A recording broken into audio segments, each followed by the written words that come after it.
இருக்கல. நான் ரெண்டு விஷயம் புரிஞ்சுக்கிறேன்னே. நான் வந்து ஐ எம் அன் இன்சர்ஜென்ட். ஆங்கில வார்த்தையை பயன்படுத்தினா ஐ எம் எ ரிபல்.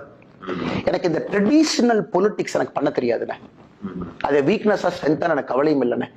அப்படியே போய் உட்காந்துக்கிட்டு யாரை பத்தியும் அப்படியே பாசுக்கா இருக்கணும்ப்பா, அடுத்து கூட்டணி எப்படி வேணாலும் மாறலாம்ப்பா, நம்ம இப்படித்தான்ப்பா இருக்கணும், அரசியல்ல வந்து நம்ம எளிமையை உருவாக்க கூடாதுப்பா, எதையுமே பட்டும் படாம பேசணும்ப்பா, எனக்கு அது தெரியாதுண்ணே. I am an insurgent, I am a rebel. இதுதான் என் ஸ்டைல்.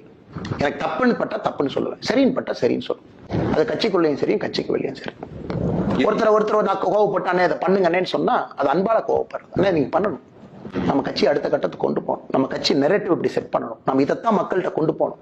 மக்கள்கிட்ட இந்த கட்சியினுடைய தன்மையை தெரியணும். எனக்கும் பாத்தீங்கன்னா சரி அண்ணாமலை கான்ட்ரவர்சியா வரக்கூடாது. பண்ணா காலங்காத்தால என்ன பண்ணா, வீட்டுல சாப்பிட்டுட்டு 2 இட்லி ஒரு தோசையை சாப்பிட்டுட்டு மத்தியானம் என் ஒய்ஃப்ட்ட சொல்லி பேக் பண்ணி கமலாலயத்துல போய் உட்காந்துக்கிட்டு 4 போட்டோ எடுத்துக்கிட்டு எல்லாத்தையும் சிரிச்சு பேசிக்கிட்டு அப்படியே ஸ்மூத்தா அண்ணா அண்ணான்னு சொல்லிக்கிட்டு எனக்கு வர தெரியும். பட் எனக்கு அந்த பொறுப்பு அதுக்காக கொடுக்கலன்னு. டு கிரியேட் ஷேக் அப். நீங்க ஒரு குறிப்பிட்ட